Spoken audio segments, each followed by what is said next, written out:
great pleasure to introduce Kurt Vonnegut. I left Indianapolis following puberty. When I went to high school in Indianapolis, I learned how to walk around looking tough, because everybody had to do that. And I went out to Indianapolis, or I go out there occasionally, and they're still doing it. Is walking around looking very tough, because something might happen, you know?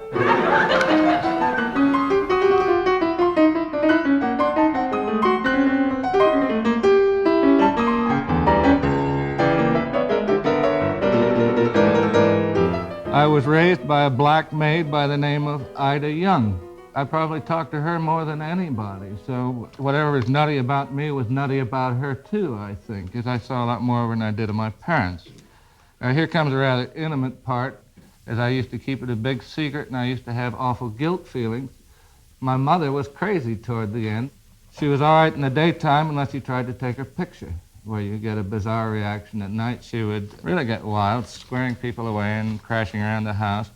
That was barbiturates. These were supposed to tranquilize her, and they turned her brain to cobwebs. And I can't get mad at my mother because I pity her so much, is what she went through. I went and saw my parents' tombstones a couple of months ago, and I cried, and I hadn't cried for a long time, and what I was crying about was I wished they had been happier than they were, and I think this is probably a dumb thing to do. I think probably parents are much happier than the parents realize. I remember I asked my father what the happiest day of his marriage had been. This was after my mother died, and he said, well, they had an Oldsmobile, and they broke into the Indianapolis 500-mile speedway one Sunday and just drove around and around and around and around.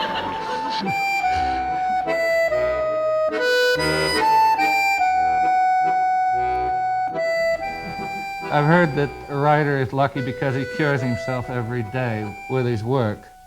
What everybody is well advised to do is to not write about your own life. This is if you want to write fast. You will be writing about your own life anyway, but you won't know it. And the thing is, in order to sit alone and work all day long, you must be a terrible overreactor, and you're sitting there doing what paranoids do, is putting together clues, making them add up, you know. Putting the fact that they put me into room 471, you know, and what does that mean and everything? Well, nothing means anything, except the artist makes his living by pretending, by putting it in a meaningful hole, though no such holes exist, and you need paranoia for energy, too. You must be terribly worried and secretly full of hate.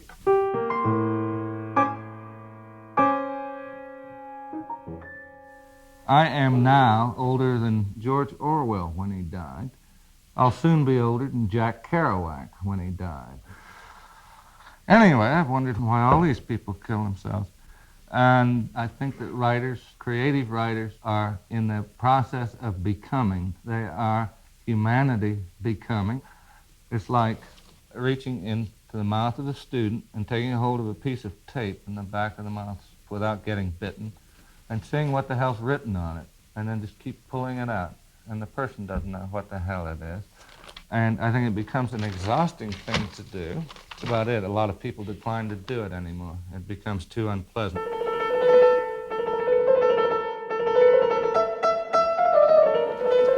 I have written a story called The Big Space Fuck. And it's about this big,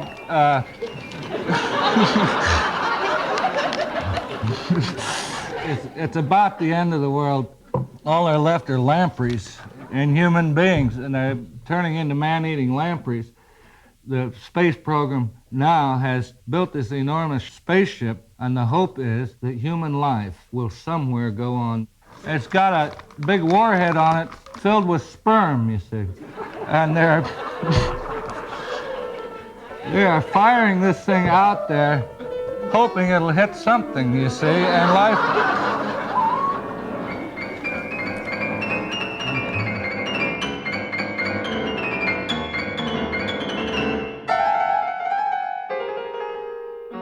This episode is sponsored by Dropbox. Whether you're designing, presenting, writing, or building, Dropbox makes it simple to work together on any file. Because if you can work with anyone, anywhere, any way you want, the world will be full of more interesting things. Dropbox, all yours. Now, back to the interview. How important my books are, or anybody's books are, I don't know. I don't think they're terribly important. I think that they make people contented during the period they're reading them. And this is worth something, is to take care of somebody for a couple of hours. There will always be magic entertainers who will comfort people some during the Job story that all our lives are. For this reason, I honor my own profession. We are entertainers, don't do a whole lot, but something.